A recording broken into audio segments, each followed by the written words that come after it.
ಪೊನ್ನಿಯಿನ್ ಸೆಲ್ವನ್ 5ನೇ ಪಾರ್ಟು 17ನೇ ಸಂಚಿಕೆ.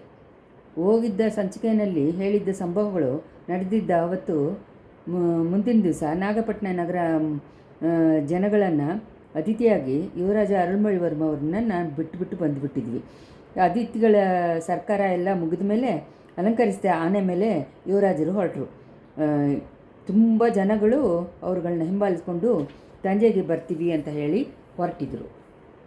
ಆದರೆ ಆವತ್ತು ರಾತ್ರಿ ಆವತ್ತು ಯುವರಾಜರ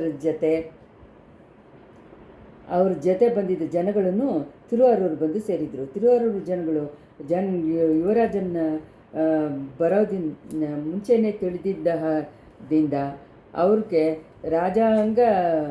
ರಾಜರೀಗ ಸ್ವಾಗತವನ್ನು ಕೊಟ್ಟು ರಾಜೋಪಚಾರಗಳನ್ನು ಮಾಡಿದರು. ಆ ಹಣ್ಣು ತುಂಬ ಹಳೆಯ ಊರಾದ ತಿರುವಾರೂರಲ್ಲಿ ಗುಣವಾಸಲಿ ಹತ್ರದಿಂದ ಕೊಡವಾಸಲ ತನಕ ಜನಗಳು ತೆರಳಿ ನಿಂತಿದ್ದರು. 4 ರಾಜವೀದಿಗಳನ್ನು ಒಂದು ಎಳ್ಳು ಹಾಕಿದರೆ ಎಳ್ಳು ಬೀಳದೇ ಇರೋ ಹಾಗೆ ಜನಗುಂಪು ತುಂಬಿತ್ತು. ಮನೆಗಳನ್ನು ಮುಂದೆ ಎಲ್ಲ ತೋರಣಗಳಿಂದ ಅಲಂಕರಿಸಲ್ಪಟ್ಟಿತ್ತು. ತಿರುವಾರೂರು ಸೋಳ ಮಾಳಿಗೆಯನ್ನು ಅಧಿಕಾರಿಗಳನ್ನು ಅಲಂಕಾರ ಮಾಡಿದ್ರು. ಯುವರಾಜರಿಗೆ ಮಾತ್ರ ಇಲ್ಲದೆ ಅವ್ರ ಜೊತೆ ಬರುವ ಮಕ್ಕಳಿಗೂ ಊಟ ಕೊಡೋಕ್ಕೆ ಏರ್ಪಾಡು ಮಾಡಿದರು. ಮುಂದಿನ ದಿವಸ ರಾತ್ರಿ ತಿರುವಾರೂರು ತನಕನೂ ದೊಡ್ಡ ಬಿರುಗಾಳಿ ಹೋಗಿತ್ತು. ಆದರೆ ಯುವರಾಜ ಬರದಿಂದ ಉಂಟಾದ ಕುತೂಹಲವನ್ನು ಆ ಕೋಲಾಹಲವಾದ ಬಿರುಗಾಳಿ ಮುಂದಿನ ದಿವಸ ಹೊಡೆದಿದ್ದ ಬಿರುಗಾಳಿಯನ್ನು ಹಾಗೆ ಮರೆಯೋಕ್ಕೆ ಆಗೋ ಥರ ಮಾಡಿಬಿಡ್ತು. ಬೀದಿಗಳಲ್ಲೆಲ್ಲ ವಾದ್ಯದ ಮೊಳಗಗಳನ್ನು, ಡ್ಯಾನ್ಸ್ಗಳನ್ನು, ಹಾಡುಗಳನ್ನು, ಕೊರವೆ ಕೂತುಗಳನ್ನು, ಬೊಮ್ಮಲಾಟಗಳನ್ನು, ವೀರ ಮೊಳಗಗಳನ್ನು, ಕತ್ತಿ ಆಟ, ಸುಳಿ ಆಟ ಎಲ್ಲ ನಡೀತಾ ಇತ್ತು. ತಂಜಾವೂರು ಸೋಳಗಳದವರು ತಿಲೆಯಂಬಲದಲ್ಲಿ ಆಡೋ ನಟರಾಜ ಸ್ವಾಮಿಯನ್ನ ದೇವಸ್ಥಾನಕ್ಕೆ ಪಕ್ಕದಲ್ಲಿ ತಿರುವಾರೂರಲ್ಲಿ ಇರುವ ತ್ಯಾಗರಾಜ ಪೆರುಮಾನನ ದೇವಸ್ಥಾನದಲ್ಲಿ ವಿಶೇಷ ಭಕ್ತಿ ಕೊಂಟು ತುಂಬ ಮಾನ್ಯಗಳನ್ನು ಕೊಟ್ಟಿದ್ದರು. ಆದರೆ ಯುವರಾಜ ಅರುಳ್ಮೊಳಿವರ್ಮ ಮಾತ್ರ ಅಷ್ಟು ತನಕ ತಿರುವಾರೂರು ಬಂದಿದ್ದೇ ಇಲ್ಲ. ಆದ್ದರಿಂದ ದೇವಸ್ಥಾನಕ್ಕೆ ಯುವರಾಜ ಅವಶ್ಯ ಬರಬೇಕು ಅಂತ ಹೇಳಿ ಆಲಯದವರು ಒತ್ತಾಯ ಮಾಡಿದರು. ಯುವರಾಜರನ್ನು ದೇವಸ್ಥಾನಕ್ಕೆ ಹೋದರು. ಎಷ್ಟೋ ಕಾರಣಗಳಿಂದ ಅವ್ರ ಮನಸ್ಸು ಗೊಂದಲಗೊಂಡಿದ್ದರಿಂದ ದೇವರ ಅಲಂಕಾರದಲ್ಲಿ ಅವರ ಮನಸ್ಸು ಪೂರ್ಣವಾಗಿ ಪಾಲ್ಗೊಳ್ಳೋಕ್ಕಾಗಲಿಲ್ಲ. ಆರಾಧನೆಗಳು ಮುಗಿಸಿ ದೇವರ ಪ್ರಸಾದಗಳನ್ನು ತಗೊಂಡು ತಿರುಗೋ ಸಮಯದಲ್ಲಿ ಆಲಯದವರು ನೋಡಿ ಯುವರಾಜರು ಈ ದೇವಸ್ಥಾನದಲ್ಲಿ ದೇವರಿಗೆ ತ್ಯಾಗರಾಜ ಅಂತ ಹೆಸರು ಹೆಂಗೆ ಬಂತು ಅಂತ ಕೇಳಿದರು. ದೇವರುಗಳ ಒಳಗೆ ಮಹಾದೇವರನ್ನು ಮೂವರುಗಳು ಮೊದಲಾದವರಾದ ಶಿವನ 3 ಲೋಕದಲ್ಲಿನೂ ಬಾಳುವ ಜಂತುಗಳು ಎಲ್ಲ ಚೆನ್ನಾಗಿ ಬಾಳುವ ಹಾಗೆ ತ್ಯಾಗಗಳನ್ನು ಆಲಯದವರು ಎತ್ತಿ ಹೇಳಿದರು. 3 ಲೋಕವನ್ನು ಉಂಟಾಗೋದನ್ನು ಅಳಿಸಲು ತಕ್ಕ ಒಂದು ದೇವರು ನಮ್ಮ ಭಕ್ತರುಗಳಿಗೆ ಅರುಳು ಕೊಡುವ ಅಂತ ಮಾಡಿದ ಕಷ್ಟಗಳನ್ನು ಬಗ್ಗೆ ಹೇಳಿದರು.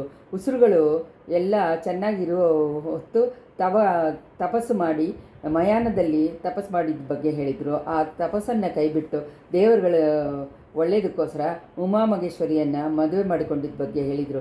ಎಲ್ಲ ಲೋಕಗಳನ್ನು ದೇವರು ಭಿಕ್ಷಾಡನ ಮೂರ್ತಿಯಾಗಿ ತೋಚಿ ಭಿಕ್ಷೆ ಎತ್ತಿದ್ದ ಚರಿತೆಯನ್ನು ಹೇಳಿದರು. ತಿಲ್ಲೆ ಅಂಬಲದಲ್ಲಿ ಬಂದು ಆಡಿಯದ ಬಗ್ಗೆ ಹೇಳಿದರು. ಪೆಟ್ಟಿಗೆ ಮಣ್ಣು ಹೊತ್ತಿ ಪಾಂಡ್ಯನ ರಾಜನ ಹತ್ರ ಕಡ್ಡಿಯಿಂದ ಹೊಡೆದಿದ್ದ ಕತೆ ಬಗ್ಗೆ ಹೇಳಿದರು. ಅಂಥ ತ್ಯಾಗರಾಜ ಬೆಮ್ಮನ್ ಕೋವಿಲು ಕೊಂಡು ಇದ್ದ ತಿರುವಾರೂರಲ್ಲಿ ಹಳೆ ಕಾಲದಲ್ಲಿ ಅರುಳ್ಮೊಳಿವರ್ಮ ಮೂದಾದೇಯರುಗಳು ಇದ್ದು ಬಂದಿದ್ದದನ್ನು ಮನುನಿಧಿ ಚೋಳನ ಒಂದು ದನಕ್ಕೆ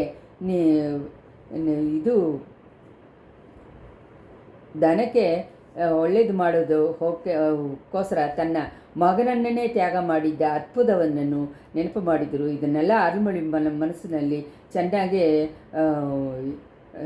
ಇದಾಯಿತು.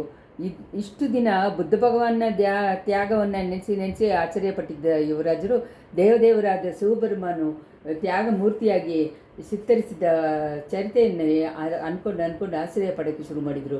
ಮೇಲೆ ದೇಶಗಳಲ್ಲಿ ದೇವದವರ ಮಕ್ಕಳಾಗಿ ಅಂದ್ಕೊಂಡಿರುವ ಅವತಾರ ಪುರುಷ ಮಕ್ಕಳನ್ನು ಒಳ್ಳೆಯದಕ್ಕೋಸ್ಕರ ಎಷ್ಟೊಂದು ಕಷ್ಟಪಟ್ಟು ಸತ್ತೋದ್ರು ಅನ್ನುವ ಚರಿತೆಯನ್ನು ಅವ್ರ ಕಿವಿಗೆ ಅಂದಿದೆ. ಇದನ್ನೆಲ್ಲ ಯೋಚನೆ ಮಾಡ್ತಾ ಮಾಡ್ತಾ ಮನುಷ್ಯನಿಗೆ ದೈವಾಧೀನ ಬರೋದು ತ್ಯಾಗನೇ ಅಂತ ಹೇಳಿದ್ದ ಅವ್ರ ಮನಸ್ಸಿನಲ್ಲಿ ನಾಟ್ಕೊಂಡ್ಬಿಡ್ತು. ಆದ್ದರಿಂದ ಅವ್ರನ್ನ ಸುತ್ತಿ ಇರುವ ಮಕ್ಕಳು ಎಲ್ಲರೂ ತಮ್ಮ ಮೇಲೆ ಇರುವ ಪ್ರೀತಿಯನ್ನು ಇಂದ ತಮ್ಮನ್ನು ತಂಜೆ ಸಿಂಗಾದನಲ್ಲಿ ಕೂಡಿಸಿ ಪಟ್ಟಸೂಟಕ್ಕೆ ಇಷ್ಟಪಡೋದನ್ನು ಅವ್ರ ಮನಸ್ಸು ತುಂಬ ವೇದನೆಯನ್ನು ಕೊಂಡಿತ್ತು. ಇವರುಗಳ ಪ್ರೀತಿಯಾದ ಸೆರೆಯಿಂದ ತಪ್ಪುವುದು ಹೇಗೆ ಎಂಬುದ್ರ ಬಗ್ಗೆ ತೀವ್ರವಾಗಿ ಯೋಚನೆ ಮಾಡ್ತಾಯಿದ್ರು. ಆಲಯದ ನಮಸ್ಕಾರ ಮಾಡಿದ ಮೇಲೆ ತಿರುವಾರೂರು ಜನಗಳು ಯುವರಾಜರಿಗೆ ದೊಡ್ಡ ಪಾರ್ಟಿಯನ್ನು ಕೊಟ್ಟರು. ಅವ್ರನ್ನ ಉಪಚಾರ ಮಾಡೋ ಹೊತ್ತು ಎಲ್ಲ ಆಡುವುದು ಹಾಡುವುದು ಡ್ಯಾನ್ಸ್ ಮಾಡೋದು ಎಲ್ಲ ಆಯಿತು. ಅದನ್ನೆಲ್ಲ ಯುವರಾಜನ ಮನಸ್ಸು ಅದರಲ್ಲಿ ಹೊಂದಾಣಿಕೆ ಇಲ್ಲದೆ ಇದ್ರೂ ಹೊರಗಡೆ ಉತ್ಸಾಹ ತೋರಿಸಿ ಅದನ್ನೆಲ್ಲ ಸ್ವೀಕಾರ ಮಾಡಿಕೊಂಡ್ರು. ಆಮೇಲೆ ಹತ್ತತ್ರ ಮಧ್ಯರಾತ್ರಿಯಲ್ಲಿ ಯುವರಾಜ ಚೋಳಮಾಳಿಗೆಗೆ ಬಂದು ಸೇರಿದ್ರು. ಅಲ್ಲಿ ಕೆಲವು ವಿಪರೀತವಾದ ಸುದ್ದಿಗಳು ಅವ್ರಿಗೆ ಕಾಯ್ತಾ ಇತ್ತು. ತಂಜೆಗೆ ವೆಸ್ಟ್ ಕಡೆ ಬಲವಾದ ಮಳೆ ಇದ್ದಿದ್ದರಿಂದ ಕಾವೇರಿಯಲ್ಲೂ ಕೊಳ್ಳಿಡಿಯದಲ್ಲೂ ಅವರ ಅದನ್ನು ಪಕ್ಕದಲ್ಲಿ ಇರುವ ನದಿಗಳನ್ನು ತುಂಬ ಪ್ರವಾಹ ಬಂದು ಎಲ್ಲ ಕಡೆಯೂ ಕರೆ ಒಡೆದುಕೊಂಡಿದ್ದ ಹಾಗೇನು ಒಂದೇ ಪ್ರವಾಹ ಕಾಡಾಗಿ ಇರೋದ್ರಿಂದನೂ ಮೇಲೆ ಪ್ರಯಾಣ ಮಾಡೋದನ್ನು ಕಷ್ಟ ಆಗತ್ತೆ ಅಂತಲೂ ಹೇಳಿದರು. 2 ದಿವಸ ತಿರುವರೂರಲ್ಲಿ ಇದ್ದು ಪ್ರವಾಹ ಹೋದ್ಮೇಲೆ ಹೊರಡೋದು ಉಚಿತ ಅಂತಲೂ ಹೇಳಿದರು. ಇದಕ್ಕೆ ಯುವರಾಜ ಇಷ್ಟಪಟ್ಟಿಲ್ಲ. ತಂಜೆನ ತಕ್ಷಣ ಹೋಗಿ ಸೇರಬೇಕು ಅನ್ನುವ ಅವಸರ ಅವ್ರ ಮನಸ್ಸಿನಲ್ಲಿ ಕುಡಿಕೊಂಡಿತ್ತು. ನದಿ ಒಡೆದಿದ್ದರಿಂದ ಪ್ರವಾಹನ ಅವರ ಇಂಟ್ರೆಸ್ಟನ್ನು ತಡೆ ಮಾಡಿಬಿಡೋಕ್ಕೆ ಆಗತ್ತಾ ಏನು? ಹೌದು, ಇಂಥ ಜನಗಳು ಜೊತೆಯಲ್ಲಿ ಬಂದರೆ ಪ್ರಯಾಣ ಅಡ್ಡ ಆಗುತ್ತೆ. ತಾವು ಮಾತ್ರ ಸಪ್ರೇಟಾಗಿ ಆನೆ ಮೇಲೆ ಹೋಗಿದರೆ ಪ್ರಯಾಣ ಅಡ್ಡ ಆಗಬೇಕಾಗಿ ಅವಶ್ಯಕತೆ ಇಲ್ಲ. ಯಾನೆಗೆ ಎಲ್ಲ ಆಳನ್ನು ಇರುವ ನದಿಯೆಲ್ಲ ಏನು ತಂಜೆಗೆ ಹೋಗೋ ದಾರಿಯಲ್ಲಿ ಇಲ್ಲ. ಆಗಿದ್ರೂ ಯುವರಾಜರಿಗೆ ಅದ್ರ ಬಗ್ಗೆ ಏನು ಯೋಚನೆ ಇಲ್ಲ. ನೀರಿನಲ್ಲಿ ಅವ್ರಿಗೆ ಯಾವಾಗಲೂ ಭಯ ಉಂಟಾಗಲಿಲ್ಲ. ಪೊನ್ನಿ ನದಿ ಅವರ ಅಮ್ಮನಿಗೆ ಮೇಲಾದ ಪ್ರೀತಿ ಇರೋರು ಆಯ್ತಲ್ವ. ಚಿಕ್ಕ ಪ್ರಾಯದಲ್ಲಿಯೇ ಮುಳುಗಿ ಹೋಗಿದೆ ಕಾಪಾಡಿದ್ದೆ ಕಾವೇರಿ ತಾಯಿ ಇವಾಗ ತನ್ನ ಕಾಪಾಡಲ್ವಾ ಏನು? ಇಂಥ ದೊಡ್ಡ ಜನಗಳ ಗುಂಪಿಂದ ಹೇಗೆ ತಪ್ಪಿಸಿ ಹೋಗೋದು ಅನ್ಬೋದ ಕ್ವಶ್ಚಿನ್ನು. ಅಯೋಧ್ಯನ ಜನಗಳಿಂದ ರಾಮ ರಾತ್ರಿಯಿಂದ ರಾತ್ರಿಯೇ ತಪ್ಪಿ ಹೋಗಿದ್ದು ಪೊನ್ನಿಯಿನ್ ಸೆಲ್ವರ್ಗೆ ನೆನಪು ಬಂದು ಆ ಥರನೇ ಅವ್ರನ್ನೂ ರಾತ್ರಿನಲ್ಲಿ ಜನಗಳು ನಿದ್ದೆ ಮಾಡೋ ಸಮಯದಲ್ಲಿ ಹೋಗ್ಬಿಟ್ರೆ ಏನು ಎಲ್ಲಕ್ಕೂ ಮೇಲೆ ಆನೆ ಪಾಗನ ಹತ್ರ ಯಾವ ಟೈಮಲ್ಲಿಯೂ ಹೊರಡೋಕ್ಕೆ ಸಿದ್ಧವಾಗಿರುವ ಹಾಗೆ ಹೇಳಿವೆ ಇಟ್ಟುವುದು ಒಳ್ಳೆಯದು. ಇಂಥ ಯೋಚನೆ ಬಂದಿದ್ದ ತಕ್ಷಣ ಯಾನೆ ಪಾಗನನ್ನು ಹತ್ತಿರ ಕರ್ಕೊಂಬರೋ ಹಾಗೆ ಅರಮನೆ ಸೇವಕರಿಗೆ ಯುವರಾಜ ಕಟ್ಟಲೆ ಹಾಕಿದರು. ಸೇವಕ ಬೀಡಿಗೆ ಹೋಗಿ ನೋಡಿಬಿಟ್ಟು ತಕ್ಷಣ ತಿರುಗಿ ಬಂದ. ಯಾನೆ ಮಾತ್ರ ಬಾಗಿಲಲ್ಲಿ ಕಟ್ಟಿದ್ದೆ ಅಂತ ಯಾನೆ ಪಾಗನನ್ನು ಕಾಣಲಿಲ್ಲ ಅಂತ ಹೇಳಿ ತಿಳಿಸಿದ್ದ. ಒಂದು ವೇಳೆ ಬೀದಿಗಳಲ್ಲಿ ನಡೆಯುವ ಆಟ ಪಾಠವನ್ನು ನೋಡಿಕೊಂಡು ಹೋಗಿರ್ತಾನೆ. ಅವ್ನು ತಿರುಗಾ ಬರೋವಾಗ ಬಂದದ್ದು ಕರ್ಕೊಂಬ, ಇಲ್ಲಾಂದರೆ ಯಾರಾದರೂ ಕೆಲವ್ರನ್ನ ಕಳಿಸಿ ಹುಡುಕಿ ನೋಡೋಕ್ಕೆ ಹೇಳು ಅಂತ ಯುವರಾಜರು ಕಟ್ಲೆ ಹಾಕಿದರು. ಆಗಲಿ ಯುವರಾಜ, ಹಡಗು ಓಡಿಸುವ ಮುರುಗಯ್ಯ ಅನ್ನೋ ಹತ್ರ ಮಾಳಿಗೆ ಬಾಗಿಲಲ್ಲಿ ಕಾಯ್ತಾ ಇದ್ದಾನೆ, ನಿಮ್ಮನ್ನು ಅವಸರವಾಗಿ ನೋಡಬೇಕು ಅಂತ ಹೇಳಿ ಅವನು ಹಠ ಮಾಡ್ತಾ ಇದ್ದಾನೆ ಅಂತ ಅಂದರು ಸೇವಕ. ಪಡಗೋಟಿ ಮುರುಗಯ್ಯನ ಇಷ್ಟೊತ್ತು ಮರ್ತಿದ್ದ ಬಗ್ಗೆ ಯುವರಾಜ ಪಶ್ಚಾತ್ತಾಪಕೊಂಡ್ರು. ತಾವು ರಹಸ್ಯವಾಗಿ ತಪ್ಪಿ ಹೋಗೋದಕ್ಕೆ ಅವನು ಒಂದು ವೇಳೆ ಹೆಲ್ಪ್ ಆಗಿದ್ದರೂ ಇರ್ಬೋದು. ಅವನ ತಕ್ಷಣ ತನ್ನ ಹತ್ರ ಕಳಿಸೋ ಹಾಗೆ ಅರಮನೆ ಸೇವಕರಿಗೆ ಆಜ್ಞೆ ಮಾಡಿದರು. ಮುರುಗಯ್ಯ ಯುವರಾಜರ ಹತ್ರ ಬಂದನು. ಅವರ ಕಾಲಿಯಲ್ಲಿ ಬಿದ್ದು ಬಿಕ್ಕಿ ಅಳಕ್ಕೆ ಶುರು ಮಾಡಿದ. ಈ ಮೂಢಭಕ್ತನ ಸಮಾಧಾನ ಮಾಡೋದನ್ನು, ಅವನ ಹತ್ರ ವಿಷಯಗಳನ್ನು ಗ್ರಹಣೆ ಮಾಡೋದನ್ನು ತುಂಬ ಶ್ರಮವಾದ ಕೆಲಸನೇ. ಆದ್ರೂ ಮುರುಗಯ್ಯ ತನ್ನ ಕಾರಣವನ್ನು ಹೇಳಿದ. ಅದು ಮುರುಗಯ್ಯ ನಾಗಪಟ್ಟಣದಲ್ಲೇ ತನ್ನ ಹೆಂಡತಿಯಿಂದ ಬೇರೆಯಾಗಿ ಬಂದುಬಿಟ್ಟ. ತಿರುವರೂರು ಬಂದು ಸೇರಿದ ಮೇಲೆ ಅವಳು ಅಲ್ಲಿ ಬಂದಿದ್ದಾಳೆ ಅಂತ ನೋಡೋದಕ್ಕೋಸ್ಕರ ಜನಗುಂಪಿನಲ್ಲಿ ಸುತ್ತಿ ನೋಡಿದ. ಒಂದು ಜಾಮ ಹುಡುಕಿದ ಮೇಲೆ ರಾಜವೀದಿಯಿಂದ ಬೇರೆಯಾಗಿ ಹೋಗಿದ್ದ ಒಂದು ಸಂದಿನ ಮೊನೆಯಲ್ಲಿ ಅವನ ಹೆಂಡತಿನೂ ಯುವರಾಜ ಹತ್ತಿ ಬಂದಿದ್ದ ಆನೆಯನ್ನು ಸಲ್ಲಿಸುವ ಆನೆ ಪಾಕನ್ನು ಹೋಗುವುದನ್ನು ನೋಡಿದ. ಅವರುಗಳು ಸಂದಲ್ಲಿ ಹೋಗಿದ ತಕ್ಷಣ ತುಂಬ ಬೇಗವಾಗಿ ನಡ್ಕೊಂಡೋದ್ರು. ಮುರುಗಯ್ಯನನ್ನು ಫಾಲೋ ಮಾಡ್ಕೊಂಡೋದ. ಕೊನೆಯಲ್ಲಿ ಅವ್ರುಗಳೊಂದು ಮನೆ ಬಾಗಿಲ ಹತ್ರ ನಿಂತರು. ಅಲ್ಲಿ ಇನ್ನೊಂದು ಮನುಷ್ಯ ಅವ್ರುಗಳಿಗೋಗ ಕಾಯಿಸ್ಕೊಂಡಿರೋ ಹಾಗೆ ಅನಿಸಿತ್ತು. ಅವನು ಇವ್ರುಗಳ ಜೊತೆ ಸೇರಿಕೊಂಡ. ಆಮೇಲೆ 3 ಜನ ಸೇರಿ ಹೋದರು. ಮುರುಗಯ್ಯನಿಗೆ ಏನೇನೋ ಅನುಮಾನಗಳು ಬಂತು. ತನ್ನ ಹೆಂಡತಿನ ಬಗ್ಗೆನೇ ಅನುಮಾನ ಪಟ್ಟ. ನಿಜವನ್ನು ಕಂಡುಹಿಡಿಕೆ ಅಹಂಕಾರ ಕೊಂಡ. ಅದರಿಂದ ಅವ್ಗಳನ್ನ ಹೋಗಿ ಹಿಡಿದು ಬಿಡದೆ ಹಿಂದೆನೇ ಹೋದ. ಅವ್ರುಗಳು ಊರನ್ನು ದಾಟಿ ವಾಯ್ಕಾಲು ಅಲ್ಲಿ ಬರ್ತಾ ಹಾಕಿರುವ ನೆಲಗಳು ಎಲ್ಲ ದಾಟಿಕೊಂಡು ಕೊನೆಯಲ್ಲಿ ಒಂದು ಮಸಾನವನ್ನು ಸೇರಿದ್ರು. ಮುರುಗಯ್ಯನ ಮನಸ್ಸ ಭಯಂಕರವನ್ನ ಬಿಟ್ಟಿತ್ತು.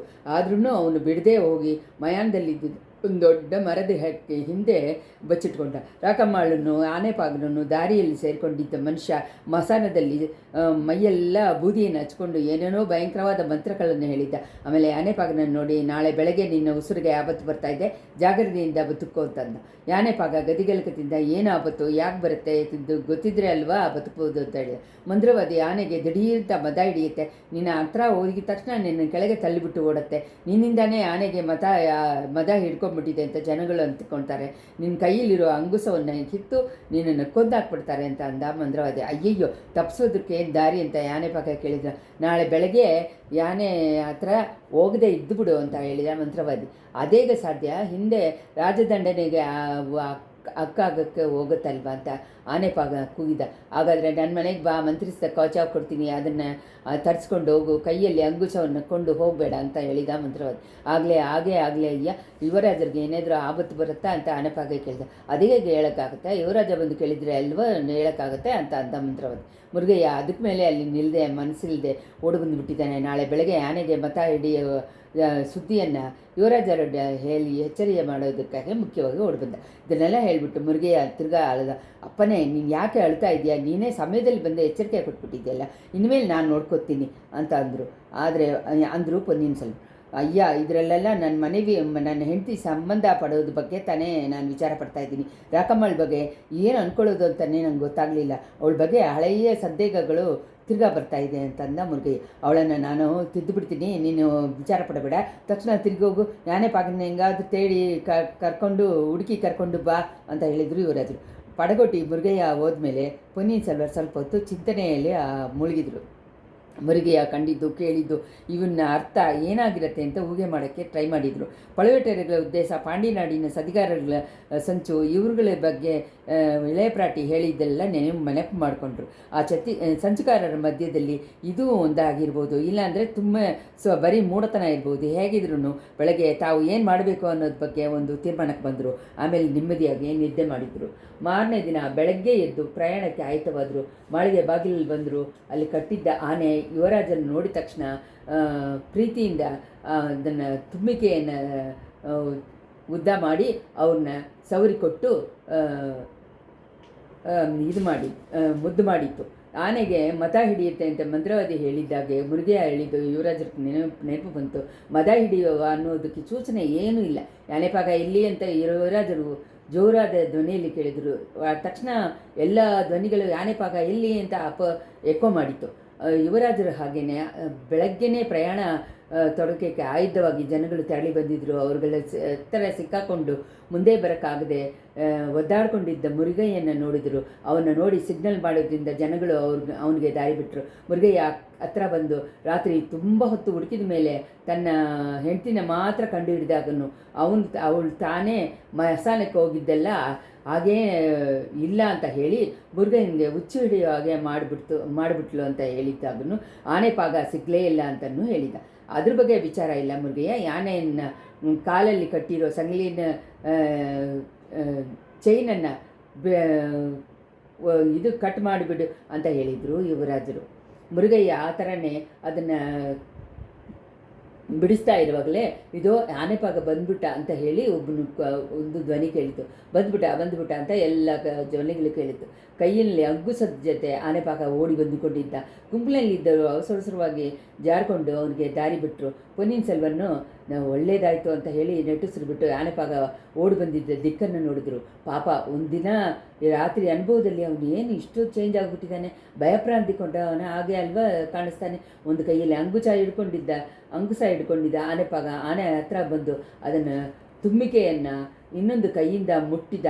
ಆನೆ ತಕ್ಷಣ ಅವನ ತುಂಬಿಕೆಯಿಂದ ಸುತ್ತಿ ಹಿಡಿದಿತ್ತು, ತಲೆಗೆ ಮೇಲೆ ಎತ್ತಿತ್ತು. ನೋಡಿದವರೆಲ್ಲ ಭೀತಿಕೊಳ್ಳು ಹಾಗೆ ಜೋರಾಗಿ ಶಬ್ದ ಮಾಡಿಬಿಟ್ಟು ಆನೆಪಾಗನನ್ನು ಬೀಸಿ ಹಾಕಿಬಿಟ್ಟಿದೆ. ಆನೆಪಾಗ ತುಂಬ ದೂರದಲ್ಲಿ ಹೋಗಿ ಬಿದ್ದ. ಅವನ ಕೈಯಲ್ಲಿದ್ದ ಅಂಗುಸ ಇನ್ನೂ ಆ ದೂರದಲ್ಲಿ ಹೋಗಿ ಬಿದ್ದಿತ್ತು. ಆನೆಗೆ ಮದ ಹಿಡಿದ್ಬಿಡ್ತು ಅಂತ ಹೇಳಿ ಭಯಂಕರವಾದ ಧ್ವನಿ ಆ ಜನಕುಪ್ಪನ ಹತ್ರ ಬಂದಿತ್ತು. ಸುತ್ತಲೂ ನಿಂತದ್ದ ಜನಗಳು ನಾಲಾ ಕಡೆಯೂ ಚದರಿ ಓಡಕ್ಕೆ ಶುರು ಮಾಡಿದರು. ಇಷ್ಟರಲ್ಲಿ 17ನೇ ಸಂಚಿಕೆ ಮುಗಿಯಿತು.